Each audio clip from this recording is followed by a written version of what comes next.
Hey, Miyabi! Ugh.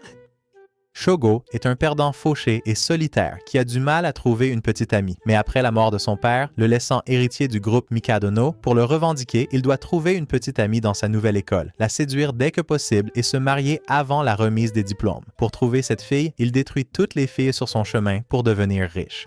L'histoire commence lorsque le père de Shogo décède de manière inattendue, laissant derrière lui un testament. Pour le recevoir, Shogo doit s'occuper des funérailles. En attendant seul dans une pièce, il entend soudain la voix d'une fille crier fort de l'extérieur, disant « Arrête papa, arrête !» Désolé les gars, je veux dire, elle se présente comme sa demi-sœur, le choquant puisqu'il a toujours cru qu'il n'avait pas de demi-sœur. Les choses deviennent encore plus étranges quand elle dit qu'elle veut l'épouser. Shogo répond rapidement que les frères et sœurs ne peuvent pas faire ça. Avant qu'il ne puisse poser d'autres questions, l'assistante de sa mère, Suri, entre, et quand il se retourne, la fille a déjà disparu. Plus tard, Shogo rencontre sa mère qui lui rappelle que pour hériter correctement de la position de son père, il doit trouver une épouse avant la remise des diplômes. Elle explique qu'il fréquentera une académie prestigieuse tout en vivant dans son propre appartement. Quand Shogo demande pourquoi il ne peut pas simplement rester dans les dortoirs, elle dit franchement qu'il n'aurait aucune chance d'y séduire quelqu'un.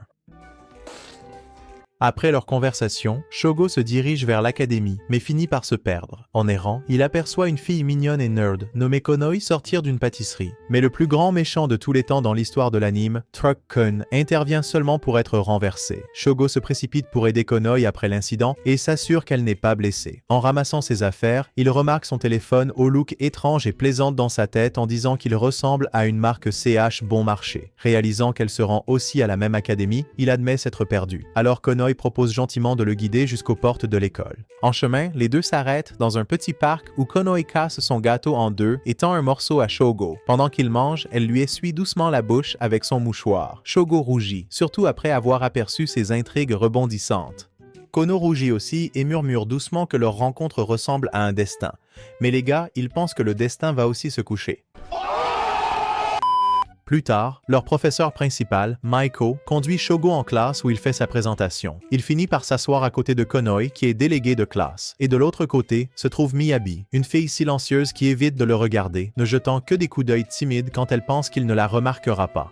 Après les cours, Shogo sort avec Konoi pour jeter les ordures. En marchant, il remarque que les autres filles le regardent avec audace, comme s'il était un Johnny Sins. Konoi aperçoit alors la cicatrice sur sa tête et demande en plaisantant si tu as traversé une rupture. Shogo rit parce que, les gars, il est un détenteur de carte V de 20 ans, tout comme certains d'entre vous, expliquant qu'il a eu la cicatrice quand il était enfant et a perdu une partie de ses souvenirs d'enfance à cause de cela. Se sentant gêné, il s'excuse de lui avoir montré quelque chose d'aussi dégoûtant, mais Konoi ne semble pas du tout dérangée. Elle se penche même plus près, comme si elle allait l'embrasser. À ce moment-là, Miyabi interrompt en leur lançant une canette vide, interpellant Konoi pour ce qu'elle pense être en train de faire. Avant que Konoi puisse répondre, deux filles arrivent et l'emmènent pour une réunion de délégués de classe. Une fois que Konoi part, Miyabi croise les bras et taquine Shogo pour flirter déjà avec des filles dès son premier jour. Shogo explique rapidement que Konoi vérifiait seulement sa cicatrice. Curieusement, cette réponse fait sourire un peu Miyabi.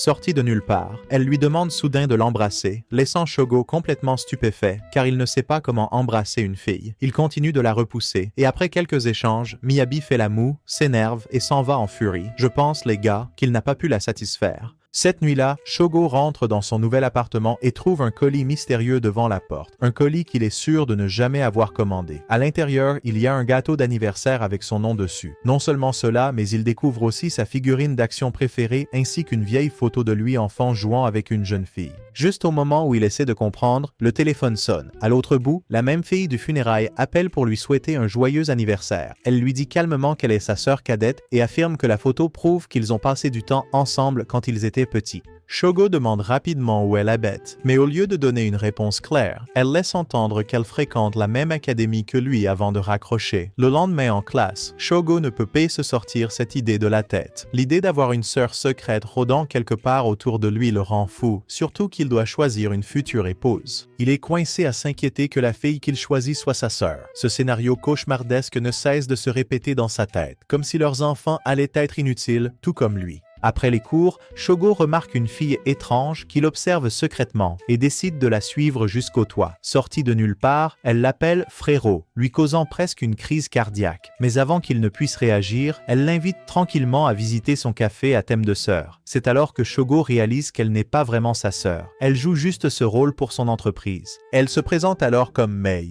et admet qu'elle le suit parce qu'elle veut tout savoir sur son partenaire potentiel dans le café. Le lendemain, Shogo sèche l'école pour vérifier si le nom de Mei apparaît dans son registre familial, mais il ne trouve rien. Soudain, un garçon cagoulé apparaît derrière lui pressant un couteau dans le dos et lui ordonnant de marcher tranquillement dans une ruelle voisine. Shogo panique mais obéit, seulement pour que le garçon s'excuse une fois qu'ils sont seuls. Il se présente comme Monsieur X, un agent de l'association Seryu, un groupe secret destiné à soutenir sa famille.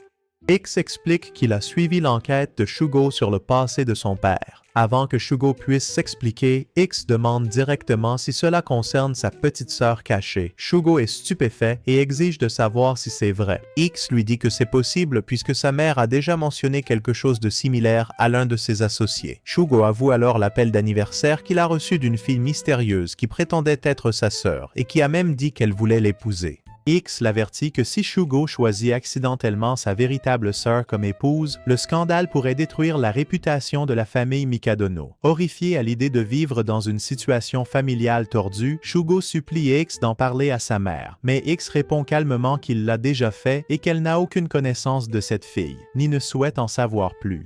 X lui dit que la seule personne qui peut révéler la vérité est la sœur elle-même. Il demande ensuite si Shugo a rencontré des filles inhabituelles à l'école, avertissant que sa sœur pourrait délibérément essayer de le séduire pour qu'il la choisisse comme épouse.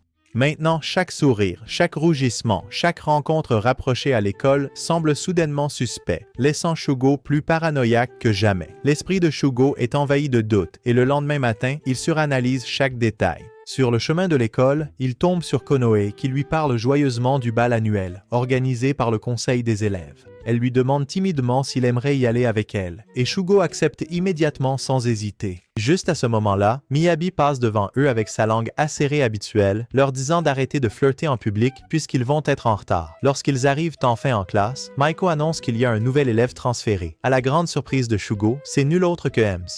X maintenant déguisé en étudiant nommé Ikusu. Shugo a du mal à le comprendre et avant qu'il ne puisse réagir, un autre camarade de classe s'exclame pourquoi ils ont soudainement deux nouveaux élèves transférés d'affilée.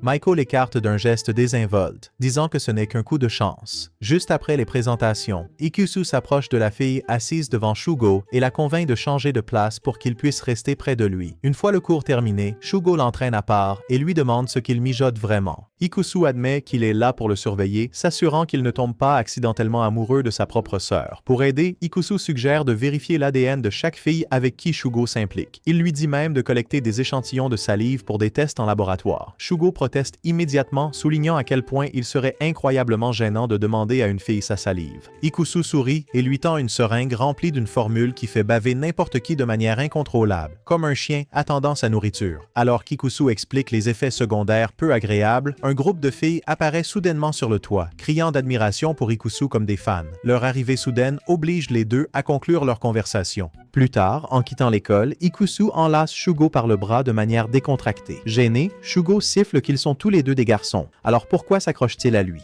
Ikusu répond que c'est le moyen parfait pour éloigner les autres filles. Et à en juger par les regards, ça fonctionne. Bien que maintenant, tout le monde murmure que Shugo pourrait pencher de l'autre côté. Lorsqu'ils arrivent à l'appartement de Shugo, Ikusu revendique la douche en premier. Ikusu le taquine de ne pas regarder et Shugo, levant les yeux au ciel, rétorque qu'il n'a aucun intérêt à vérifier son petit joystick. Mais les gars, dit Ikusu, tout le monde n'a pas un petit joystick comme lui. Un peu plus tard, Shugo se souvient qu'il a laissé les serviettes dehors pour sécher et se précipite pour en donner une à Ikusu. Le timing ne pourrait pas être pire. Ikusu sort de la douche, dégoulinant, et Shugo se fige en voyant ses formes généreuses bien en vue. C'est alors qu'il réalise Ikusu est en fait une fille. Plus tard, elle s'allonge nonchalamment sur son lit comme ma copine la dernière nuit, lui donnant des ondes totalement romantiques, et Shugo apprend qu'elle cache son vrai genre parce que son organisation ne recrute que des hommes. Quant à la raison pour laquelle elle se prélasse sans vêtements, Ikusu explique qu'elle doit laisser son corps respirer quotidiennement pour que son odeur reste cachée, lui permettant de se fondre naturellement dans son environnement. Mais les gars, Shugo a du mal parce que son joystick est toujours en marche. Ce soir-là, Shugo s'habille élégamment pour la soirée dansante de l'école, attendant à la porte pour Konoe.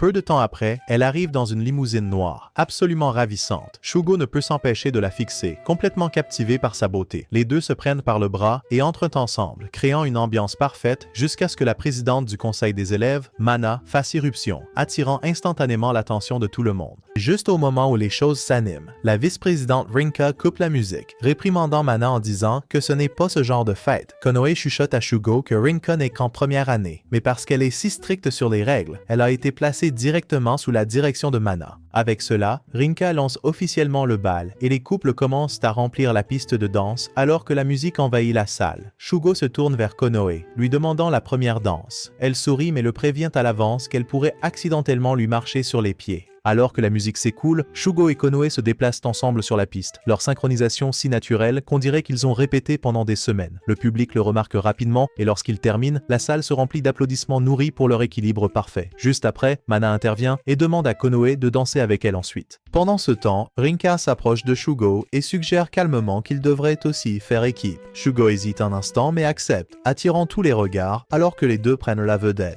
Leur danse surprend la foule. Rinka exécute des pirouettes gracieuses tandis que Shugo suit ses pas avec fluidité. Refusant de se laisser surpasser, Rinka accélère, ajoutant plus de panache. Shugo relève le défi, répondant avec des mouvements précis. Lorsque Rinka glisse soudainement en plein tour, Shugo la rattrape instantanément, donnant l'impression d'un mouvement planifié. La foule éclate en applaudissements pour leur performance. Submergé par l'excitation, Mana saute soudainement sur le dos de Shugo, le déséquilibrant. Il tombe sur Rinka, posant accidentellement ses mains sur les portes du paradis, le laissant figé de honte totale. Avant que Shugo puisse s'expliquer, Rinka se remet sur ses pieds et lui écrase le visage avec sa chaussure. Humilié, il sort de la salle et remarque Miyabi, assise tranquillement près de la fontaine. Curieux, il s'approche et demande pourquoi elle est ici. Miyabi admet qu'elle n'aime pas les fêtes bruyantes ou les danses bondées. Shugo fait remarquer doucement que puisqu'elle s'est déjà habillée et est venue jusqu'ici, elle devrait au moins s'amuser à l'intérieur. Au lieu d'apprécier le geste, Miyabi rétorque qu'elle ne veut danser avec personne et exige qu'il la laisse tranquille.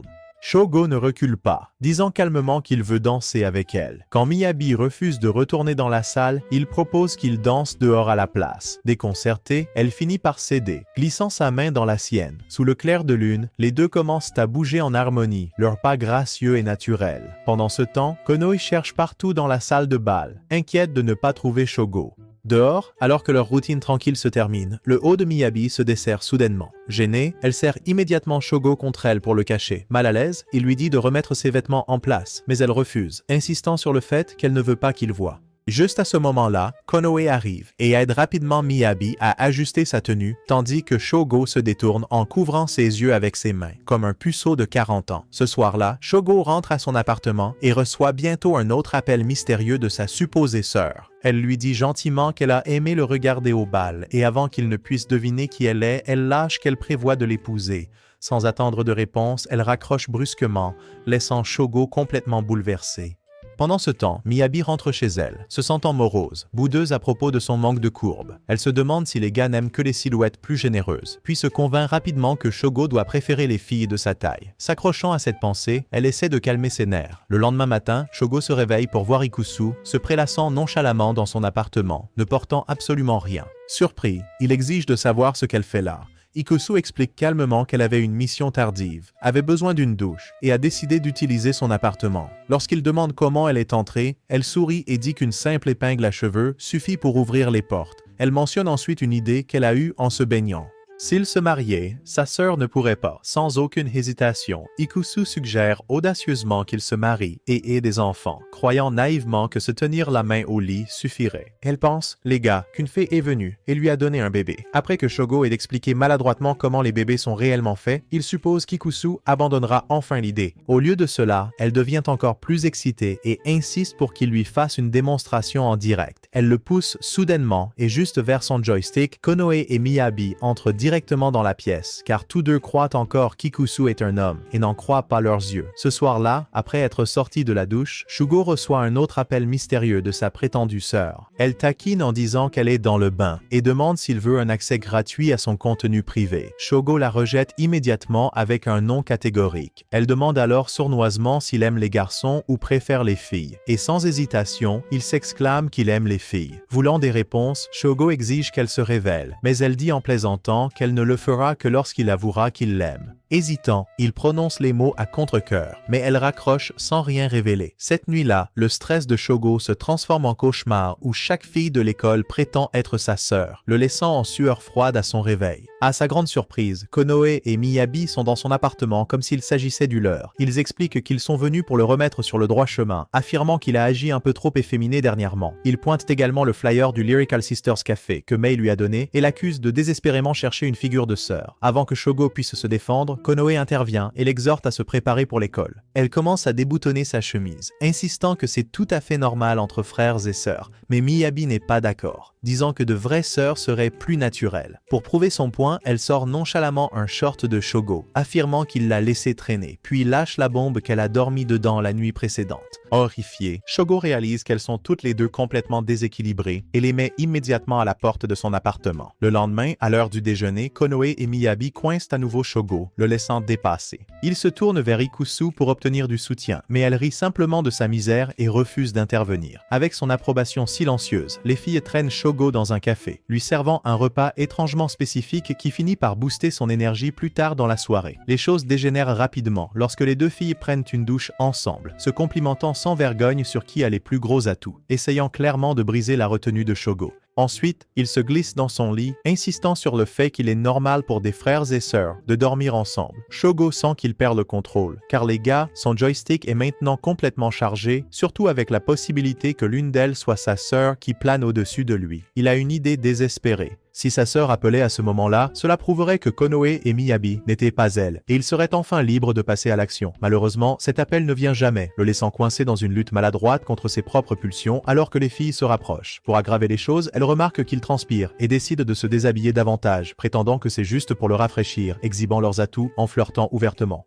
Shogo prie silencieusement pour que son téléphone sonne, mais la nuit s'étire sans pitié et il finit par rester éveillé jusqu'au matin, aussi les gars, son joystick complètement chargé toute la nuit. Le lendemain, Konoe et Miyabi le poursuivent dans les couloirs, toujours déterminés à corriger ses supposées habitudes fruitées. Shogo parvient à se réfugier dans la salle du conseil des élèves seulement pour faire face à un nouveau problème. Dehors, Miyabi reproche à Konoe de l'avoir perdu, taquinant que sa grande poitrine les a ralentis, déclenchant une petite dispute avant qu'elles ne se séparent. À l'intérieur, Shogo se confie à Mana et Rinka, qui lui conseillent simplement de rejeter les filles carrément. Shogo admet qu'il est tenté, mais qu'il ne peut pas se résoudre à choisir quand l'une d'elles pourrait être sa sœur. Il explique vaguement que c'est une situation compliquée. Mana suggère plutôt qu'il se lie d'amitié avec elle, ajoutant que si quelqu'un qu'elle aimait continuait à fuir, cela lui ferait très mal. Ces mots font réfléchir Shogo et il part à leur recherche. Il trouve Miyabi, qui est visiblement contrariée qu'il les évite constamment. Elle dit que Konoe est déjà partie et qu'elle s'en va aussi, car elle a des courses à faire. Shogo décide de l'accompagner et Miyabi finit par l'emmener dans un magasin de vêtements pour choisir un nouveau maillot de bain. Plus tard dans la journée, la pluie commence à tomber, obligeant Shogo et Miyabi à courir en se protégeant avec leurs sacs.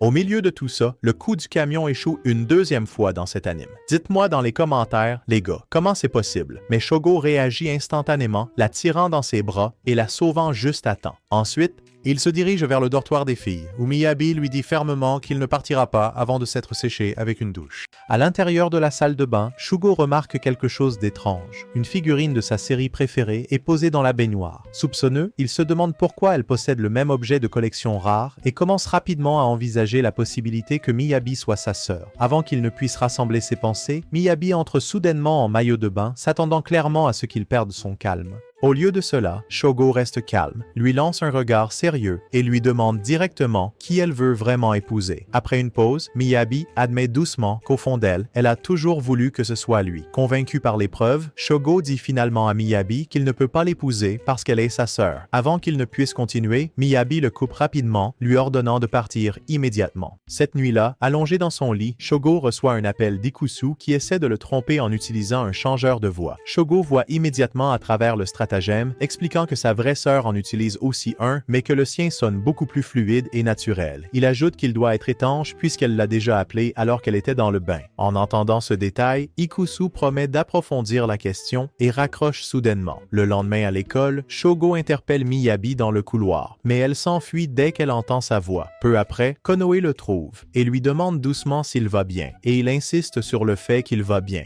Pendant le cours, un élève essaie de flirter avec Meiko, mais se fait rembarrer, ce qui fait rire la classe. Miyabi, cependant, ne réagit pas et continue de regarder par la fenêtre, perdu dans ses pensées. Konoe remarque l'atmosphère gênante et plus tard, accule Shogo, l'exhortant à être honnête. Shogo l'ignore d'abord, mais Konoe insiste, inquiète que Miyabi ne retombe dans son ancienne habitude de fermer les autres. Voyant son inquiétude, Shogo admet qu'il garde un lourd secret et lui fait promettre de ne le dire à personne. Il révèle ensuite la vérité que Miyabi est sa sœur, laissant Konoe figée de choc, comme si elle venait de voir quelque chose d'incroyable. Pendant le cours suivant, Miyabi jette un bref coup d'œil à Shogo, puis se retourne immédiatement vers la fenêtre, le laissant perplexe. Il remarque également que Konoe est introuvable.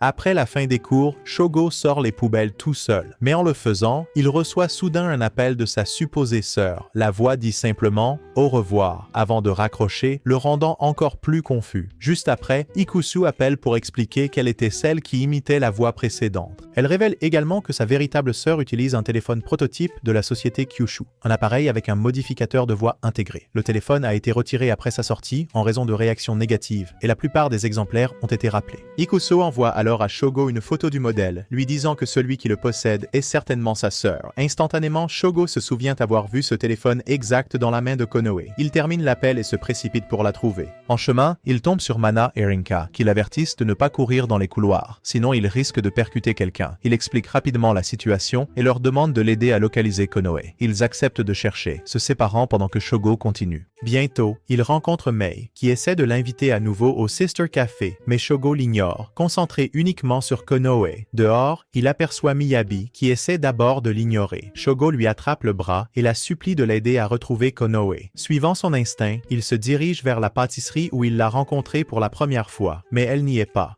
Se souvenant de leur premier jour, il se rend compte qu'elle mangeait toujours du gâteau dans le parc à proximité. Effectivement, il trouve Konoe assise tranquillement sur un banc. Shogo lui dit qu'il a compris. Konoe l'appelle alors avec son propre téléphone et s'excuse pour tous les jeux d'esprit. En larmes, elle admet qu'elle est la sœur qu'il cherchait. Assis ensemble, elle lui rappelle la photo de son anniversaire. Shogo dit qu'il ne se souvient pas parce qu'une grande partie de ses souvenirs d'enfance a été perdue. Konoe se rappelle alors le jour où leur père les a emmenés au parc d'attractions, partageant combien elle s'était amusée avec lui à l'époque. Konoe se souvient qu'il y a des années, alors qu'il rentrait à pied, une voiture a foncé vers elle. Avant qu'elle ne puisse réagir, Shogo l'a poussée hors du chemin, prenant l'impact lui-même. Même s'il était blessé, il lui a souri, soulagé qu'elle soit en sécurité. À partir de ce jour, elle a commencé à le voir comme son héros, et ce sentiment n'a jamais changé. Mais après l'accident, leurs parents ont commencé à s'éloigner, et elle a perdu contact avec lui. Plus tard, quand il a été transféré dans cette académie, elle a aperçu son dossier sur le bureau du professeur et a noté ses coordonnées. Voulant raviver ses souvenirs, elle lui a envoyé le gâteau, la photo d'enfance et même la figurine de son super-héros préféré. Quand Shugo demande pourquoi elle a utilisé le changeur de voix, Konoe explique que son père avait conçu ce téléphone. Après l'annulation du modèle, elle en a secrètement gardé un et a utilisé la voix d'un personnage de son émission d'enfance adorée. Au début, c'était juste une blague, puisqu'elle l'admirait toujours comme un grand frère. Mais quand Shogo a été convaincue qu'elle était sa vraie sœur, elle a réalisé qu'elle était allée trop loin. Elle s'excuse, admettant qu'elle s'est sentie horrible au moment où il a dit qu'il lui faisait confiance sur le toit. Alors elle a décidé de ne plus jamais appeler. Shogo la rassure, disant que les héros n'abandonnent jamais quelqu'un qui a besoin d'eux. En entendant cela, Konoe se penche lentement pour un baiser, mais Miyabi fait irruption, les accusant de ne pas respecter leur promesse de compétition loyale. Konoe explique tout, et Miyabi comprend enfin pourquoi Shogo croyait qu'elle était sa sœur la nuit précédente. Avec la confusion dissipée, Miyabi déclare audacieusement qu'il peut l'épouser maintenant.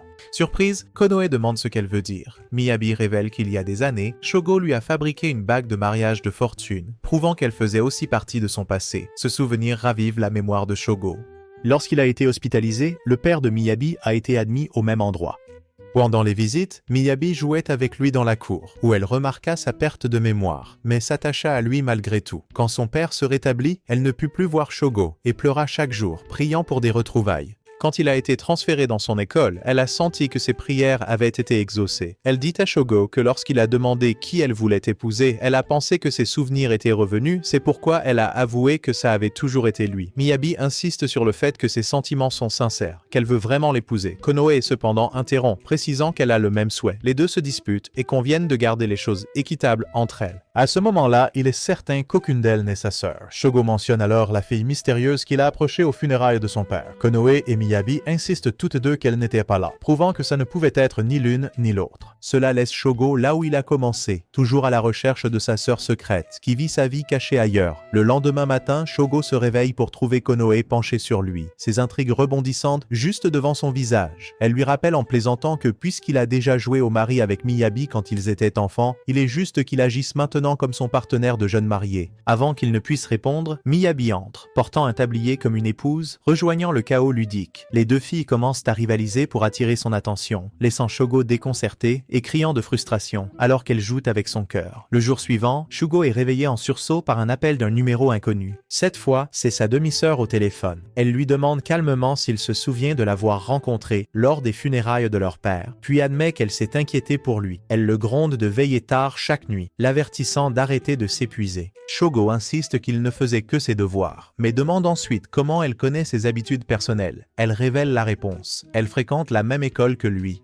Shogo déclare fermement qu'il ne l'épousera jamais, mais elle répond de manière inquiétante que c'est le destin avant de raccrocher. Alors que Shogo s'apprête à partir pour l'école, il trouve Konoe qui l'attend à sa porte. Elle explique joyeusement qu'elle s'est levée tôt et a pensé qu'ils devraient marcher ensemble. Shogo, encore à moitié endormi, reste là, perplexe. Quand Konoe demande s'il est encore resté éveillé tard, il se fige. Sa sœur avait dit exactement la même chose au téléphone. Avant qu'il ne puisse réagir, Konoe se penche et lui donne un baiser rapide, insistant sur le fait qu'il en a besoin pour se réveiller correctement. Plus tard en classe, Shugo ne peut s'empêcher de repenser au baiser, imaginant même ce que ce serait d'épouser Konoe. Son fantasme dérive jusqu'à se réveiller avec elle chaque matin avec une fellation, jusqu'à ce que la pensée horrifiante lui vienne qu'elle pourrait être sa sœur. Le choc le fait crier au milieu de la classe. Ensuite, il se confie à Ikusu, admettant qu'il a reçu un autre appel de sa supposée sœur. Ikusu est perplexe car le seul téléphone avec ce changeur de voix devrait appartenir à Konoe. Bien qu'Ikusu soupçonne Konoe, Shogo soutient qu'elle ne risquerait pas de se dévoiler aussi ouvertement. Il conclut que quelqu'un d'autre doit également avoir un des téléphones prototypes, bien que l'origine de l'idée du changeur de voix reste un mystère. Ikusu lui rappelle qu'il a déjà expliqué toute la situation à Mana, Rinka et Mei,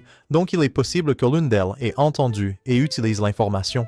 Alors qu'il parle, une fille apparaît et l'invite au club de journalisme. Curieux, Shogo suit et rencontre la présidente Area, qui affirme l'observer depuis un moment et veut interviewer le garçon que toutes les filles appellent leur prince. Shogo refuse catégoriquement et rentre chez lui. Pendant les jours suivants, sa sœur continue de le réveiller tôt avec des appels énigmatiques, épuisant sa patience. Un matin, c'est Miyabi qui l'attend à sa porte à la place. Inquiète, elle dit qu'elle est venue le voir car il agit étrangement. Quand Shogo admet que c'est par manque de sommeil, Miyabi tire la mauvaise conclusion, l'accusant de s'occuper toute la nuit. Pour aggraver les choses, elle révèle qu'elle porte un maillot de bain sous ses vêtements. Shogo panique et essaie de rabaisser sa jupe, mais la soulève accidentellement, exposant ce qu'il y a en dessous. Miyabi interprète mal le geste, pensant qu'il veut réaliser son fantasme sur le balcon, ce qui l'excite. L'ambiance change instantanément lorsque Konoe arrive, son aura sombre et lourde, regardant jalousement comme ma 69e petite amie. À l'école, Shogo est complètement épuisé et décide de faire une sieste à l'infirmerie pendant le déjeuner. Avant de pouvoir rentrer, il tombe sur Mei, qui remarque immédiatement les cernes sous ses yeux. Elle lui dit qu'il y a un meilleur endroit pour se reposer et propose de lui montrer. Shogo accepte et elle dit qu'il peut utiliser son coin privé tant qu'il promet de visiter le café de sa sœur lyrique au moins une fois. Elle le conduit à la salle des matériaux, où un matelas de fortune est caché à l'arrière. Mei enlève son manteau avec désinvolture et s'allonge, annonçant qu'elle va dormir là aussi. Voyant la réaction embarrassée de Shogo, elle le rassure en disant que c'est bon. Ils ont le même âge, même si elle est techniquement son aînée d'1 mois seulement. Ces mots le calment légèrement, mais être allongé si près d'une autre fille le rend nerveux tandis que Mei s'endort sans souci. Bientôt, elle commence à faire de petits bruits en dormant, ce qui rend Shogo encore plus agité. Incapable de se détendre, il se lève et remarque un magazine 69 caché dans le coin.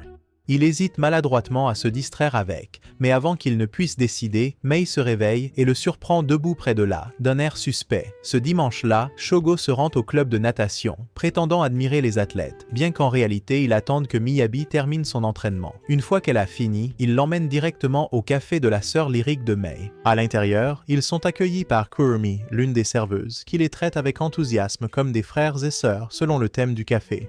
Après s'être installé, Shogo attaque son omelette, mais le regrette immédiatement. Le goût est terrible aussi. À ce moment-là, Mei apparaît en tenue de soubrette, ce qui pousse Shogo à demander pourquoi tout le personnel est habillé ainsi. Mei explique à Shogo que le personnel du café ne sont pas des serveuses du tout, ce sont des sœurs. Et le thème d'aujourd'hui est le jour de la petite sœur mariée, où l'acte consiste à prétendre que votre sœur devient votre outil d'applaudissement. Désolé les gars, je veux dire votre femme. Le concept entier est beaucoup trop proche de la réalité pour Shogo, le laissant transpirer nerveusement. Le lendemain matin, Shogo est à nouveau épuisé par le manque de sommeil après un autre appel tardif de sa soi-disant sœur. Espérant faire une sieste, il retourne à la salle des matériaux, mais fait presque demi-tour en voyant Mei à l'intérieur portant une tenue complète de fille-chat. Gêné, il essaie de partir, mais elle le tire rapidement à l'intérieur, s'excusant de l'avoir surpris. Elle explique qu'elle testait simplement un nouvel équipement de costume pour le café. Curieux, Shogo lui demande pourquoi elle gère même un tel endroit. Mei s'ouvre à lui racontant sa véritable histoire. Elle a grandi dans un orphelinat après que son père soit parti. Mais même enfant, elle excellait en mathématiques. Un professeur d'université l'a finalement adoptée, croyant que son talent devait être cultivé. Des années plus tard, son père adoptif est parti à l'étranger pour enseigner, laissant Mei et sa mère gérer le café ensemble. Lorsque sa mère est décédée, le café a été vendu et Mei n'a eu d'autre choix que de partir. Cependant, son beau-père a ensuite publié un article scientifique sous son nom, ce qui lui a rapporté de l'argent.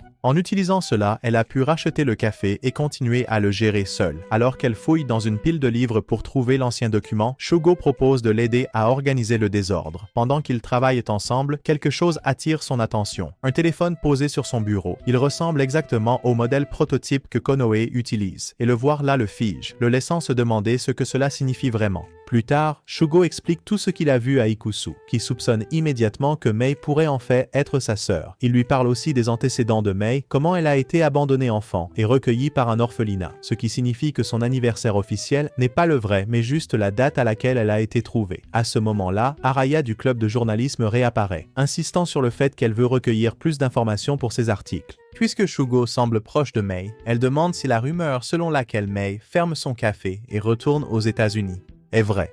Choqué, Shogo se précipite dans la salle des matériaux et confronte directement Mei, exigeant de savoir pourquoi elle ferme le café alors qu'il contient tant de souvenirs pour elle. Mei admet tranquillement qu'elle a promis un jour à son père qu'elle consacrerait sa vie à la recherche, et avec le café en difficulté, elle sent qu'elle n'a pas d'autre choix que de tenir cette promesse. Elle insiste sur le fait qu'elle n'est pas faite pour les affaires, mais Shogo souligne que le vrai problème est la cuisine terrible qui fait fuir les gens. Il propose de l'aider à attirer des clients, ce qui laisse Mei légèrement embarrassée mais touchée. Plus tard, Mei réfléchit à leur conversation.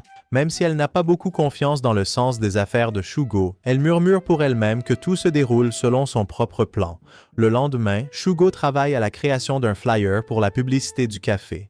Alors qu'il esquisse des idées, Miyabi s'approche et essaie de lui poser des questions, mais il l'ignore et file vers la salle du club de manga. Une fois là-bas, il accule Tanaka, lui demandant de concevoir une illustration adorable pour l'annonce. Shogo promet qu'il rendra l'appareil plus tard, laissant Tanaka à la fois amusé et confus par son désespoir. Ensuite, Shogo passe par le club de journalisme et accepte enfin de faire une interview avec Araya, mais seulement si elle promet de placer une publicité pour le café de Mei dans son prochain numéro. L'accord conclu, il retourne en classe, bien que Miyabi remarque immédiatement qu'il semble toujours perturbé. Quand elle demande ce qui ne va pas, Shogo admet qu'il est obsédé par l'amélioration des flyers. Miyabi suggère doucement qu'il devrait se détendre au lieu de trop réfléchir. Juste à ce moment-là, Mei entre, traînant Konoe dans une tenue complète de fille-chat. Mei explique qu'elle a convaincu Konoe d'aider au café pendant l'événement à venir. Shogo est stupéfait, s'envoie devant l'adorable apparence de Konoe, mais Miyabi devient rapidement jalouse et commence à lui lancer des commentaires sarcastiques. Konoe refuse de reculer, déclarant audacieusement qu'elle prouvera qu'elle est la meilleure petite sœur du du café. Au milieu de son discours passionné, la queue de chat mécanique attachée à sa tenue se redresse soudainement, soulevant sa jupe et révélant bien plus que prévu. Shugo est presque décontenancé, tandis que Mei explique calmement que la queue est un équipement de haute technologie qui réagit à l'état émotionnel de la personne qui la porte. Après quelques taquineries, Miyabi décide de partir pour l'entraînement du club de natation. Shugo lui souhaite bonne chance, et son sourire montre combien cela compte pour elle. Plus tard, Shugo et Mei approchent Rinka pour obtenir de l'aide afin d'améliorer le menu du café. Rinka prépare une omelette au goût incroyable, impressionnant Mei au point qu'elle décide immédiatement de l'ajouter au menu. Ensuite, Shugo aide Konoe à s'entraîner à marcher avec assurance dans sa tenue de chat. Elle lutte, gênée par l'idée de se montrer ainsi aux autres. Lors d'une tentative, elle trébuche et Shugo la rattrape juste à temps. Le mouvement, cependant, fait frémir sa queue de chat de manière incontrôlable. Mei sourit et taquine en disant que cette réaction signifie que Konoe doit être en ovulation. Déconcerté, Konoe supplie Shugo de réparer la queue. Mais lorsqu'il essaie de l'ajuster, la situation devient encore plus intense, faisant rougir Shugo. Le lendemain matin, Shugo est occupé à distribuer des prospectus pour la grande réouverture du Sisters Café quand il se rend compte que presque toutes les filles de première année sur le campus ont commencé à l'appeler Oni-chan. Dès le week-end, ses efforts portent leurs fruits. Le café est bondé de clients et les filles supplient toutes de prendre des photos avec lui. Quand Ikusu passe, Mei la force à enfiler un uniforme de majordome, ce qui rend la foule hystérique. Entouré de filles excitées, Shugo n'a aucune idée que Konoe et Miyabi bouillonnent en silence, faisant de leur mieux pour contenir leur jalousie. Quelques semaines plus tard, Mei rapporte avec joie que les affaires ont tellement prospéré après l'événement qu'elle peut maintenir le café en activité. Shugo pousse un soupir de soulagement, mais ensuite Mei lui demande soudainement s'il envisagerait de l'épouser. Complètement stupéfait, il écoute tandis qu'elle argumente que, puisqu'il est le fils d'un brillant homme d'affaires et qu'elle est elle-même un prodige, leurs enfants deviendraient des génies inégalés. Elle insiste sur le fait qu'il ne devrait pas gâcher l'opportunité et pousse même l'idée de sauter le mariage entièrement et de passer directement à la séance d'applaudissements. Juste au moment où Shugo panique, il est sauvé par un appel d'Ikusu qui prétend avoir laissé son chapeau au café et veut qu'il le trouve, reconnaissant. Pour l'excuse, Shugo part, seulement pour découvrir plus tard qu'Ikusu a menti. Elle voulait simplement parler en privé. Elle révèle que Mei elle-même a écrit le document de recherche, qui est devenu la base de la technologie de changement de voix dans les téléphones prototypes. Le lendemain matin, Shugo se réveille à 6 heures du matin, par habitude, même si aucun appel mystérieux ne se manifeste. En montant sur le balcon, il remarque que sa chambre est clairement visible depuis la fenêtre de la salle des matériaux, ce qui signifie que Mei aurait pu l'espionner tout le temps. Il s'y précipite et la trouve en train d'attendre. Lorsqu'il la confronte, Mei admet qu'il commence enfin à comprendre. Elle explique que lorsqu'il a proposé d'aider à sauver son café, elle a pris cela pour une avance de sa part, et elle était prête à laisser les choses s'intensifier jusqu'à ce qu'il la rejette. Shugo la presse alors au sujet des funérailles de son père. Mei prétend y avoir assisté et se souvient qu'il faisait nuageux, mais Shugo la démasque instantanément, en soulignant qu'il avait en fait neigé ce jour-là. Prise dans le mensonge, elle abandonne la comédie et demande s'il savait déjà qu'elle n'était pas sa sœur. Shugo dit qu'il a toujours soupçonné, puisque ses appels quotidiens à exactement 6 heures du matin étaient bien trop calculés. Plus tard, il partage cela avec Ikusu, qui a été impressionné par jusqu'où Mei était allée. Non seulement elle a délibérément ruiné son sommeil, mais elle l'a attiré dans la salle des matériaux et a utilisé le café en faillite comme appât pour l'approcher. Quand toutes ses tentatives précédentes ont échoué, Mei a admis qu'elle avait essayé de flirter avec Shugo parce qu'elle savait qu'il la rejetterait si elle lui avouait directement. Mais elle a aussi révélé sa véritable raison de vouloir détourner son attention de sa vraie sœur. Elle a avoué qu'ils s'étaient rencontrés pour la première fois au café. C'est là qu'elle a commencé à tout planifier. Désespérée, Shugo la supplia de lui dire qui était sa sœur, mais Mei refusa. Elle expliqua que sa puissante famille ne l'accepterait jamais. Au lieu de cela, il trouverait probablement des moyens de l'effacer. Shugo jura qu'il la protégerait de sa vie. En entendant sa détermination, Mei accepta de révéler la vérité s'il pouvait prouver qu'il était assez fort pour la protéger. Avant de partir, il demanda à Mei de rester amie avec sa sœur quoi qu'il arrive, ce qui la fit admettre silencieusement qu'il n'était pas aussi mauvais qu'elle le pensait. Le lendemain à l'école, Shugo remarqua que Konoe et Miyabi lui témoignaient beaucoup d'affection, au point qu'elles commencèrent à se disputer pour savoir qui méritait le plus son attention. Même sur le chemin du retour, les deux s'accrochaient à ses bras, se disputant joyeusement sur qui avait la meilleure chance. Shugo ne pouvait que gémir face à leur bavardage incessant. Lorsqu'il rentra chez lui, Ikusu était déjà à l'intérieur, se prélassant et affirmant qu'elle devenait une avec la nature. Shugo expliqua comment Konoe et Miyabi s'étaient soudainement rapprochés de lui, ce qui le rendait mal à l'aise. Ikusu haussa les épaules, lui rappelant qu'il était venu ici pour trouver une épouse de toute façon, et suggéra carrément qu'ils choisissent les deux. Shugo a rapidement répliqué, admettant qu'il ne savait toujours pas qui était sa sœur et que progresser sur le plan romantique l'effrayait. Ikusu lui a rappelé que ni Konoe ni Miyabi ne pouvaient être sa sœur, mais Shugo a avoué qu'il ne pouvait pas en être sûr à cause de ses trous de mémoire. C'est alors qu'Ikusu a ressorti le test ADN, insistant sur le fait qu'il dissiperait tous les doutes. Cependant, elle a averti que si la rumeur se répandait qu'il avait utilisé un tel test pour découvrir l'enfant illégitime de son père, cela pourrait déclencher des commérages dangereux. Pour éviter les soupçons, elle a suggéré d'envoyer quelqu'un en qui il avait confiance pour s'en occuper. Après réflexion, Shugo a décidé de demander de l'aide à l'assistante de sa mère, Suri. Le lendemain, Shugo annonce nerveusement aux filles qu'il veut faire un test ADN pour être absolument certain avant de faire avancer leur relation. Konoe hésite en entendant qu'il s'agit de prélever un échantillon sur ses lèvres, mais après quelques encouragements, elle accepte. Juste au moment où elle commence à enlever ses vêtements, Shugo panique et l'arrête rapidement, précisant qu'il voulait simplement un prélèvement dans sa bouche. Réalisation de son erreur, Konoe devient rouge de honte, tandis que Shugo collecte l'échantillon. Quand il se tourne vers Miyabi, elle refuse immédiatement, disant que la façon dont il a traité Konoe le faisait ressembler à un vrai pervers. Pour apaiser ses doutes, Shugo propose une autre méthode, fournir un échantillon d'urine. Mais cela ne fait qu'énerver davantage Miyabi. Plus tard dans le couloir, il la poursuit pour expliquer que c'était un malentendu, mais Miyabi l'ignore et le traite bruyamment de pervers, attirant les regards et les chuchotements des filles autour. Shugo meurt presque de honte, alors que les rumeurs commencent à se répandre, comme une traînée de poudre. À ce moment précis, Rinka apparaît et lui dit d'arrêter, lui rappelant que les membres du conseil inspectent l'école ce jour-là. Shugo essaie de se défendre, mais avec tout le monde qui continue de bavarder, il sait que sa réputation en a encore pris un coup. Plus tard, le comité assiste à un cours donné par Maiko, mais les choses tournent mal rapidement lorsqu'elle fait une erreur devant eux, laissant tout le monde gêné par sa faute. À midi, Shugo déjeune avec les filles quand Mana arrive en courant, disant qu'un des membres du conseil, M. Genda, veut le rencontrer immédiatement. À l'intérieur de la salle de conférence, M. Genda dit chaleureusement à Shugo qu'il a de grandes attentes pour l'héritier de la famille Mikado. Mais avant que la réunion ne puisse continuer, le système de haut-parleurs de l'école s'active soudainement.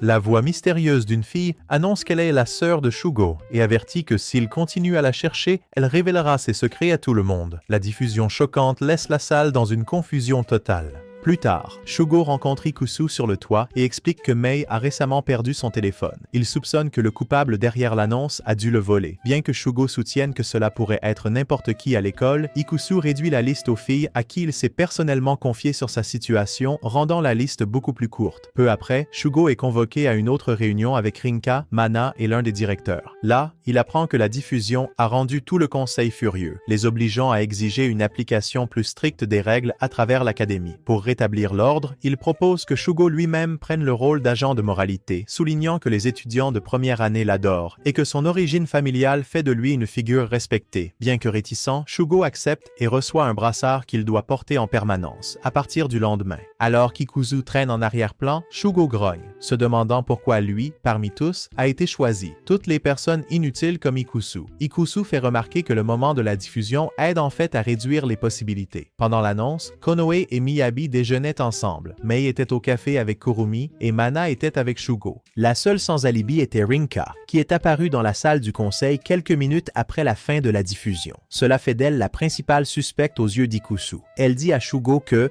puisqu'il fait maintenant partie du conseil des étudiants, il devrait la surveiller de très près. Le lendemain, Rinka patrouille l'école comme un faucon. D'abord, elle fait irruption dans la salle d'équipement et surprend un groupe de garçons en train d'échanger secrètement des magazines cochons, les punissant sur le champ.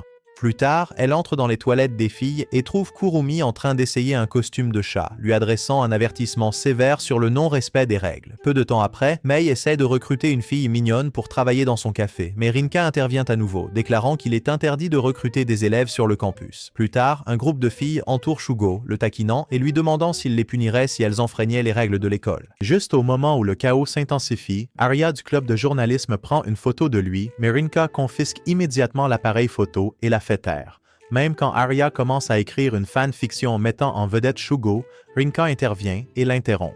Après avoir constaté infraction après infraction, Rinka rentre enfin chez elle complètement épuisée. En prenant une douche, elle admet que le campus est dans un état pire qu'elle ne l'avait imaginé. Elle réfléchit aussi au fait que Shugo lui-même fait partie du problème. Il ne se rend même pas compte quand les filles flirtent ouvertement avec lui. Déterminée, elle décide qu'elle doit lui apprendre personnellement à traiter les femmes avec respect. Le lendemain matin, Miyabi se présente en classe avec une jupe visiblement courte. Quand Shugo le remarque, elle fait l'innocente et insiste sur le fait que cela respecte le code vestimentaire de l'école. Puisqu'il est membre du comité de moralité, Shugo n'a pas d'autre choix que de vérifier. Il s'agenouille pour mesurer la jupe, mais se trouble à la vue juste devant lui. Miyabi le taquine, demandant en plaisantant s'il préférerait jeter un coup d'œil sous ses vêtements à la place. Shugo réalise qu'elle essaie juste de lui faire regretter d'avoir rejoint le conseil des élèves. À ce moment-là, Konoe arrive et, après avoir entendu son explication, exige en plaisantant qu'il mesure sa jupe aussi. Miyabi intervient, affirmant que la sienne respecte déjà les règles, déclenchant une compétition espiègle entre les deux filles qui remontent leur jupe plus haut, essayant de voir qui peut pousser Shugo à ses limites en premier. Juste au moment où la situation devient complètement incontrôlable, Rinka entre furieuse et traîne Shugo jusqu'à la salle du conseil. Là, elle le gronde à propos de ses responsabilités, tandis que Shugo ne peut s'empêcher de jeter des coups d'œil à ses jambes, ce qui la rend encore plus en colère. Ce soir-là, Ikusu demande s'il a fait des progrès avec Rinka, mais Shugo admet qu'il a été trop occupé avec ses devoirs. Ikusu suggère que Rinka ne se détendra pas autour de lui à l'école puisqu'elle est toujours concentrée sur les règles, mais s'il la rencontre à l'extérieur, elle pourrait commencer à s'ouvrir. Pendant le week-end, Ikusu convainc Mana d'amener Rinka, croyant qu'elle est la seule à pouvoir la faire venir. Tous les quatre se rendent dans un parc d'attractions où Rinka admet qu'elle n'y est jamais allée à cause de ses parents stricts. Après avoir fait un tour de montagne russe, Mana est étourdie, tandis que Rinka se plaint que ses cheveux sont abîmés. Mana la tente ensuite de visiter la maison hantée. Une fois à l'intérieur, Mana crie de terreur, tandis que Rinka se moque en disant que seuls les enfants ont peur, jusqu'à ce qu'Ikusu surgisse, la surprenant et la faisant sursauter, s'accrochant fermement au dos de Shugo. Ensuite, ils essaient l'arène de tir aux zombies. Comme Mana est trop effrayée, elle attend dehors avec Ikusue, tandis que Shugo et Rinka relèvent le défi ensemble. Ils enfilent des maillots de bain, montent sur un chariot en mouvement et commencent à tirer sur les zombies. Rinka montre son adresse impressionnante, surtout après qu'un zombie les asperge de slime blanc collant. Enflammée par la vengeance, elle élimine vague après vague, mais peu importe combien ils en battent, d'autres continuent d'arriver. Soudain, le courant s'éteint, les laissant plonger dans l'obscurité totale. Rinka panique et se serre instinctivement contre Shugo. Quand les lumières se rallument enfin, Shugo réalise que ses mains se sont posées là où elles ne devraient pas.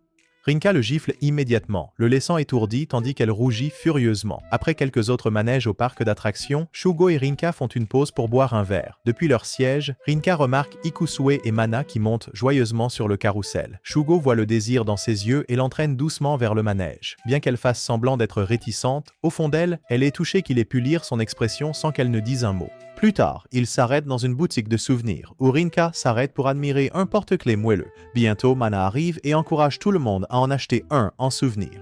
Cette nuit-là, Shugo est allongé dans son lit, regrettant d'avoir passé la journée à s'amuser au lieu de découvrir la vérité sur Rinka. Soudain, une pensée le frappe. Rinka a mentionné avoir déjà vu ce porte-clés et Mei en avait un similaire attaché à son téléphone volé. Réalisant la connexion, il appelle rapidement Konoe et lui demande une faveur. Le lendemain, pendant que Rinka patrouille dans les couloirs, Shugo se faufile dans la salle du conseil. À son retour, il la confronte avec un téléphone modificateur de voix qu'il prétend avoir trouvé là. Rinka insiste qu'elle ne l'a jamais vu, mais Shugo la presse d'arrêter de faire semblant. Il sait déjà qu'elle était derrière la diffusion à l'échelle de l'école. Rinka essaie de se couvrir en disant que le téléphone appartient en fait à Kono, en soulignant que le porte-clés est légèrement différent de celui de Mei. Mais en mentionnant le porte-clés de Mei, elle se trahit, car la seule façon de connaître ce détail était d'avoir vu l'original. Acculée, Rinka admet la vérité. Elle explique qu'avant l'inspection du conseil, Jenda l'a convoquée pour une réunion privée et lui a demandé d'enquêter sur la sœur secrète de Shugo, qui fréquente également l'académie. Le véritable objectif de Jenda était d'utiliser la sœur de Shugo comme levier pour un accord commercial avec le groupe Mikadono. Rinka dit qu'elle ne voulait pas être impliquée, mais qu'elle n'avait pas le choix. Elle est fiancée au fils de Jenda, et refuser aurait tout risqué. Lorsqu'elle est tombée plus tard sur le téléphone prototype, elle a élaboré son propre plan. Elle a diffusé l'avertissement non pas pour exposer Shugo, mais pour le protéger des manigances de Jenda. Shugo est stupéfait, réalisant que la menace n'était pas contre lui, mais plutôt une tentative de le protéger. Rinka avoue qu'elle l'a aussi poussé à rejoindre le conseil des étudiants pour le garder sous surveillance, empêchant Jenda d'intervenir directement. Shugo s'excuse, admettant qu'il n'avait aucune idée de la pression qu'elle subissait. Il demande ensuite s'il y a un moyen d'annuler ses fiançailles, mais Rinka secoue tristement la tête, disant que cela a été arrangé par sa famille.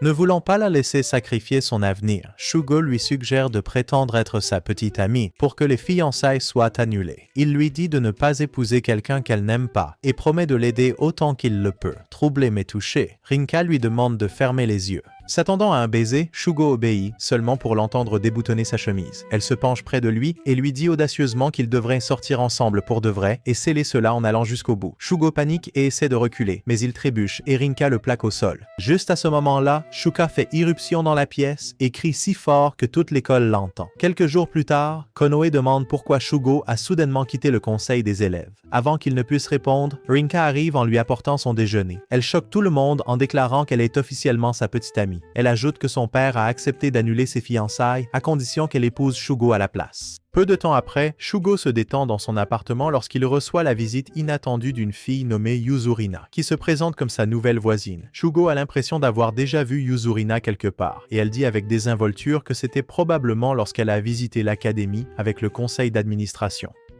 Elle ajoute qu'elle prévoit de s'inscrire l'année prochaine et s'attend à ce que son grand frère prenne soin d'elle. Confus, Shugo demande ce qu'elle veut dire et Yuzurina déclare calmement qu'elle est sa petite sœur. Une fois à l'intérieur de son appartement, Shugo exige une explication. Yuzurina dit qu'en public, elle est présentée comme sa cousine germaine, mais en réalité, elle est sa demi-sœur. Après la mort de sa mère biologique, elle a été confiée à sa famille actuelle pour être élevée. Même la mère de Shugo ne connaît pas son existence. Yuzurina le prévient de ne pas le dire à Konoe, insistant sur le fait qu'elle ne prendrait pas bien la nouvelle. Alors qu'il parle, elle remarque soudainement un long cheveu sur le sol et commence à renifler ses draps. Plissant les yeux, elle accuse Shugo d'amener des femmes dans son lit, le traitant de séducteur sans vergogne. Shugo insiste qu'elle n'a pas le droit de s'immiscer dans sa vie privée, mais Yuzurina soutient qu'en tant que sœur, c'est naturel pour elle de s'inquiéter. Elle précise qu'elle n'est pas contre le fait qu'il sorte avec quelqu'un, mais elle n'approuve pas les aventures sans lendemain. Elle veut qu'il connaisse le véritable amour. En entendant son honnêteté, Shugo s'approche, la remerciant de se soucier de lui. Juste à ce moment-là, Shugo reçoit un appel de sa mère lui rappelant la prochaine fête de remerciement du groupe Mikadono. Elle lui dit d'y assister pour établir des relations avec des familles de haut rang et insiste pour qu'il vienne avec une fille afin que personne ne pense qu'il est désespérément célibataire. Le lendemain à la piscine, Mana et Rinka arrivent avec Yuzurina qui explique que le conseil des élèves lui fait visiter les lieux. Quand les filles demandent comment elle connaît Shugo, Yuzurina lâche la bombe qu'elle est sa sœur cadette. Choqué, tout le monde exige une explication. Alors ils se déplacent vers la salle de stockage. Shugo les supplie de garder le secret. Yuzurina révèle ensuite que son vrai père l'a soutenu avec une pension alimentaire jusqu'à sa mort. Miyabi demande des preuves, mais Yuzurina dit que la plupart des documents confirmant sa relation avec Shugo ont été détruits. Konoe suggère un test ADN pour vérifier et Yuzurina accepte avec confiance. Son calme rend d'autant plus certain qu'elle dit la vérité. Elle déclare même fièrement qu'elle deviendra finalement la belle-sœur de Shugo, ce qui déclenche immédiatement des disputes parmi les autres filles, qui veulent toutes le revendiquer pour elles-mêmes. Yuzurina observe le chaos se dérouler et commente à quel point il est clairement populaire. Puis elle demande nonchalamment qui Shugo prévoit d'emmener à la fête. Mortifié, Shugo enfouit son visage dans ses mains, réalisant qu'il n'a jamais voulu que les autres découvrent cette obligation. Les filles l'encerclent rapidement, chacune exigeant d'être choisie. À ce moment-là, Maiko fait irruption dans la pièce, jette un coup d'œil à la situation et suppose que Shugo essaie de séduire toutes les filles en même temps. Furieuse, elle lui lance une planche de surf en plein visage, le laissant gémir sur le sol. Ce soir-là, Shugo demande à Seri de faire un test ADN pour Yuzurina, et elle accepte à condition que sa mère ne le découvre jamais. Plus tard, Konoe passe pour lui préparer le dîner. Après le repas, elle offre timidement ses cookies faits maison en dessert. Au lieu de manger tranquillement, Shugo lui chatouille les pieds en plaisantant, la faisant rire aux éclats. Pendant ce temps, dans sa chambre, Yuzurina pense à toutes les filles qui entourent constamment son frère. Soudain, elle entend des bruits étranges provenant de l'appartement de Shugo et décide d'écouter aux portes. Au moment où le rire de Konoe emplit l'air, Yuzurina imagine Shugo comme une sorte de dieu de l'amour réincarné, ce qui lui fait saigner du nez de gêne. Irritée, elle frappe le mur du poing, surprenant Shugo et Konoe qui se taisent. Plus tard, en raccompagnant Konoe chez elle, Shogo s'excuse pour la situation gênante. Konoe plaisante en disant qu'ils auraient pu éviter de rendre Yuzurina jalouse s'il avait simplement plongé dans son jardin secret. Avant de partir, elle lui demande doucement un baiser. Shogo y pense vraiment, mais juste au moment où leurs lèvres sont sur le point de se toucher, il sent que quelqu'un les observe. Quand il ne trouve à personne, Konoe l'accuse de chercher des excuses, inconsciente que Miyabi pleure silencieusement derrière le mur. De retour chez lui, Shogo reçoit les résultats du test ADN, confirmant que Yuzurina est bien sa véritable sœur. Soulagé, il la rencontre pour partager la nouvelle. Elle demande s'il l'emmènera à la prochaine fête du groupe Mikadono, en soulignant que les compagnons n'ont pas besoin d'être des partenaires romantiques. Bien que Shogo veuille l'emmener, il s'inquiète pour ses autres amis. Yuzurina le rassure et promet de tirer quelques ficelles pour que des invitations puissent être envoyées à tout le monde. Grâce à son influence, Shogo invite également Konoe, Miyabi, Mei, Rinka et Mana. À la fête, tout le monde semble s'amuser, bien que Miyabi devienne étrangement silencieuse avant de s'éclipser discrètement. Préoccupée, Mei dit à Shogo qu'elle avait l'air triste plus tôt et l'incite à aller la voir. Ils essaient d'appeler mais n'obtiennent pas de réponse, alors le groupe commence à chercher. Pendant sa recherche, Shogo surprend Seri en train de parler au téléphone. Alors qu'il s'apprête à la confronter, Ikusu l'écarte et l'exhorte à écouter d'abord. Ensemble, ils entendent Seri comploter secrètement avec quelqu'un pour saboter la succession de Shogo en tant que prochain chef de la famille Mikadono en révélant l'existence de l'enfant illégitime. Choqué, Shogo panique et suggère d'informer sa mère immédiatement, mais Ikusu le déconseille. Elle explique qu'ils n'ont pas encore assez de preuves pour protéger Yuzurina et qu'agir prématurément pourrait se retourner contre eux.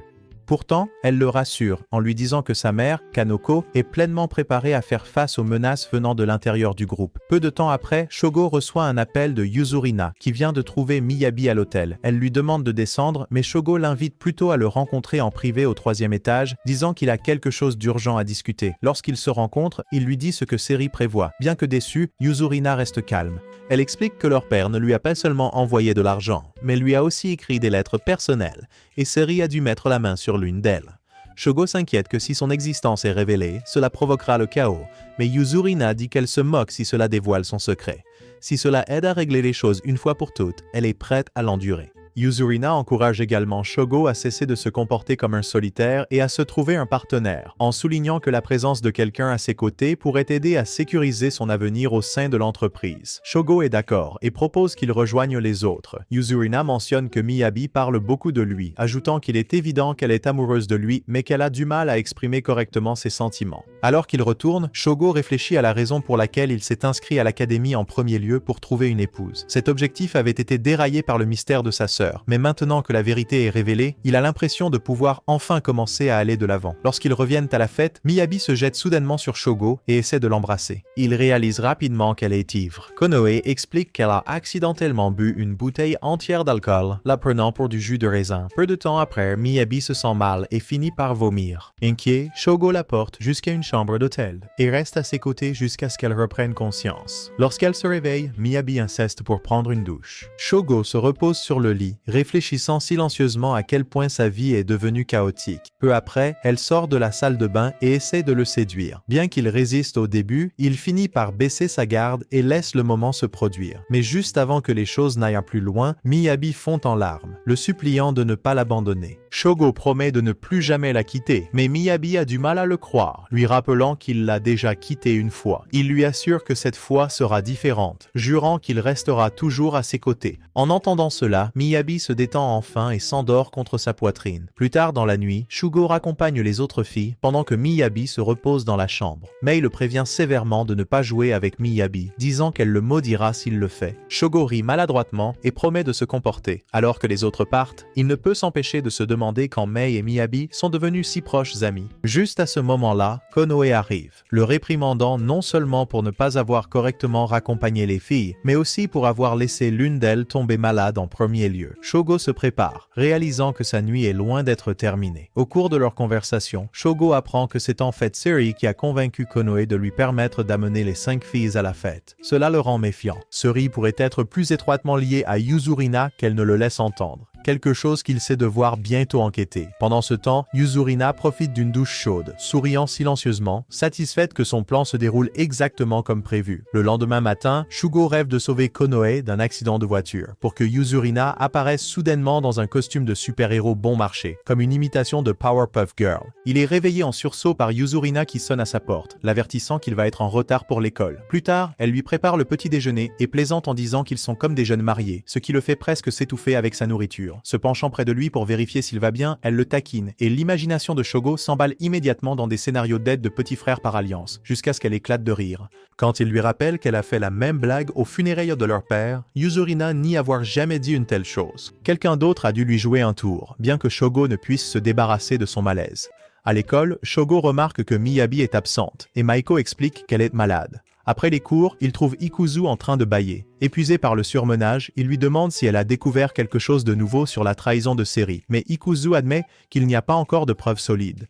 Pourtant, elle l'avertit de rester vigilant. Il a une énorme cible sur le dos. Au milieu de leur conversation, elle s'endort sur son épaule, et deux filles qui passent s'exclament en pensant qu'ils s'embrassent. Plus tard, en rentrant chez eux avec Konoe, ils passent devant la pâtisserie où ils se sont rencontrés pour la première fois. Le souvenir la fait sourire chaleureusement, et ils décident d'acheter un gâteau au chocolat avant de se rendre au dortoir pour voir comment va Miyabi. Une fois là-bas, il réalise que Miyabi n'est pas vraiment malade. Elle a juste séché l'école pour une journée de repos. Après quelques discussions, Konoe part faire du thé, mais l'ambiance devient rapidement gênante lorsque Shogo se retrouve seul avec Miyabi. La tension de leur rencontre précédente persiste, et aucun des deux ne sait quoi dire. Konoe revient brièvement pour demander où Miyabi garde ses feuilles de thé, donnant à Miyabi l'occasion de s'éclipser. Malheureusement, il ne reste qu'un seul sachet de thé, donc.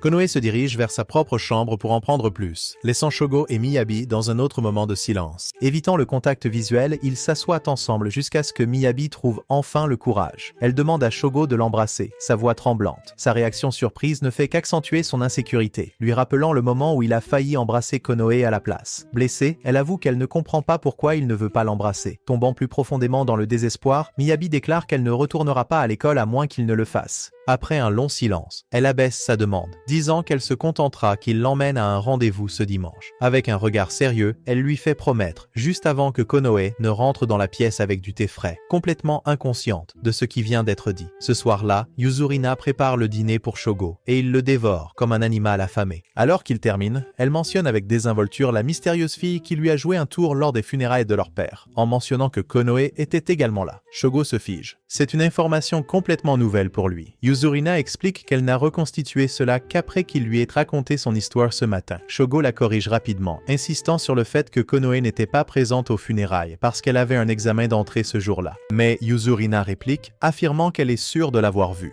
Choquée, Shogo insiste, demandant si elle accuse Konoe de mentir. Hésitante, Yuzurina suggère que Konoe a peut-être trouvé un moyen de le tromper. Elle l'exhorte ensuite à penser aux personnes qui ont vraiment besoin de son soutien.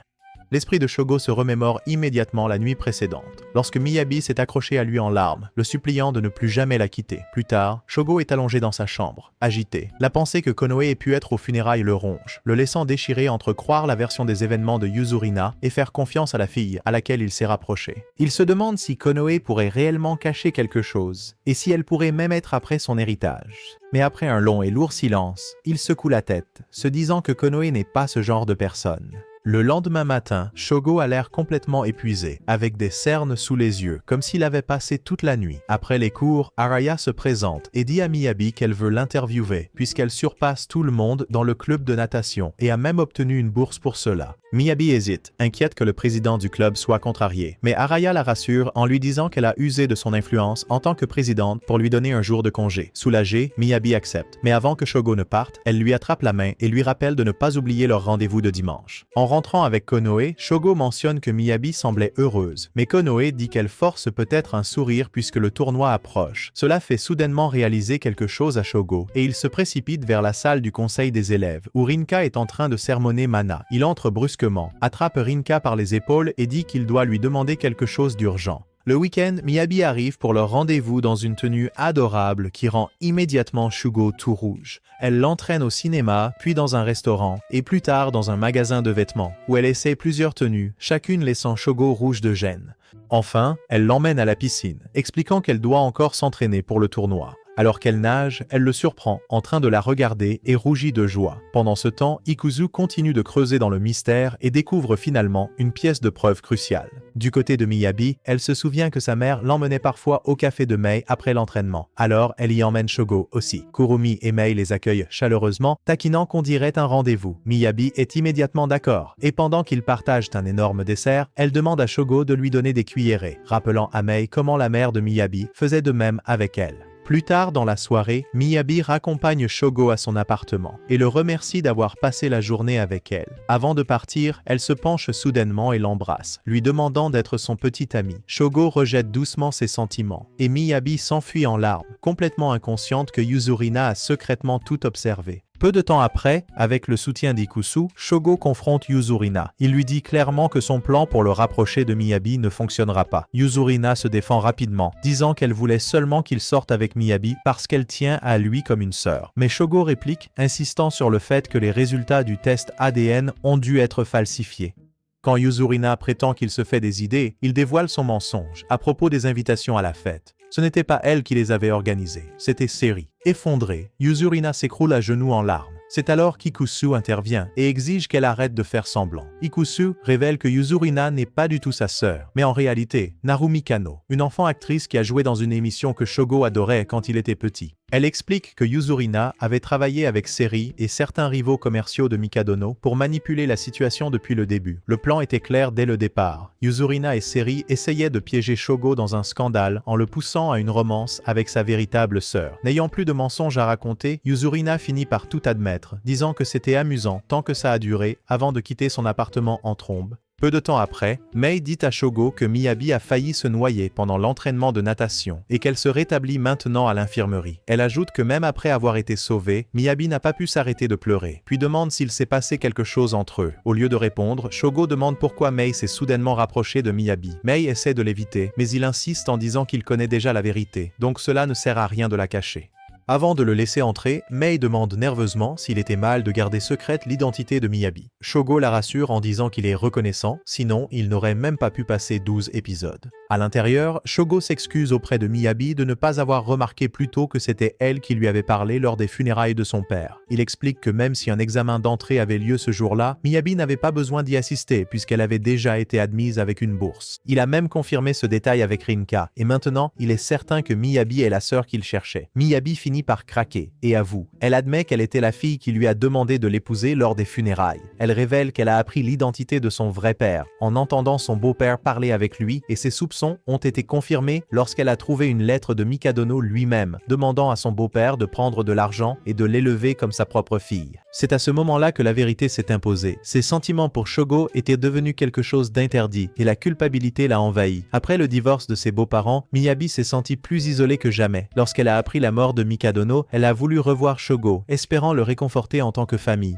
Au début, elle prévoyait de révéler son identité, mais quand elle lui a parlé, ses véritables sentiments ont échappé parce qu'elle l'aimait depuis qu'ils étaient jeunes. En se retrouvant à l'académie, elle a choisi de garder son secret, croyant que si elle lui disait la vérité, il n'accepterait jamais son amour. Elle admet que c'est pourquoi elle a immédiatement reconnu Yuzurina comme une imposture lorsqu'elle a prétendu être la sœur de Shogo. Mais au lieu de la dénoncer, Miyabi y a vu une occasion de se rapprocher de lui.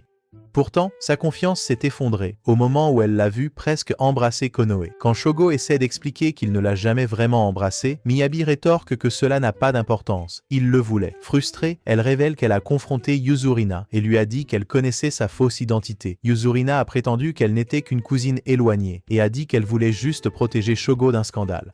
Elle a supplié Miyabi de révéler l'identité de la vraie sœur, promettant de la soutenir. Miyabi admet qu'elle lui a dit la vérité, mais Yuzurina a exigé une preuve. Elles ont convenu que Miyabi remettrait la lettre de Mikadono pendant la fête. Mais au moment venu, Miyabi a senti que quelque chose n'allait pas et a décidé de ne pas la remettre. Malheureusement, après s'être enivrée, Yuzurina a secrètement volé la lettre de son sac. Quand Miyabi s'est rendu compte qu'elle manquait le lendemain matin, il était trop tard. La panique l'a envahie et elle a complètement séché l'école. Yuzurina avait une fois acculé Miyabi dans sa chambre, lui disant que si elle gardait le silence sur le fait d'être la sœur de Shogo, elle pourrait se marier et vivre heureuse pour toujours.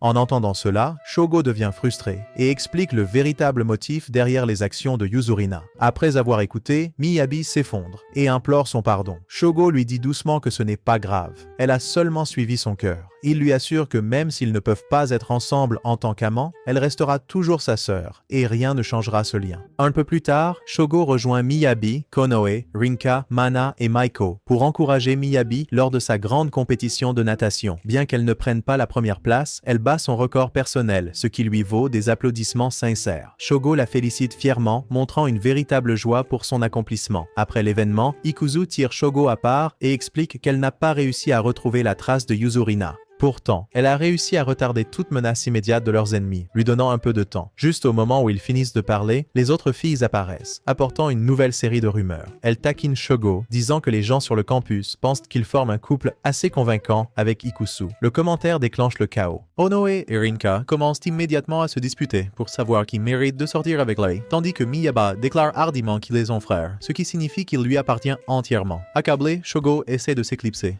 Et c'est là que l'anime d'aujourd'hui se termine. Dites-moi dans les commentaires si vous voulez plus d'animes comme celui-ci, consultez les autres animes sur la chaîne et je vous verrai dans le prochain.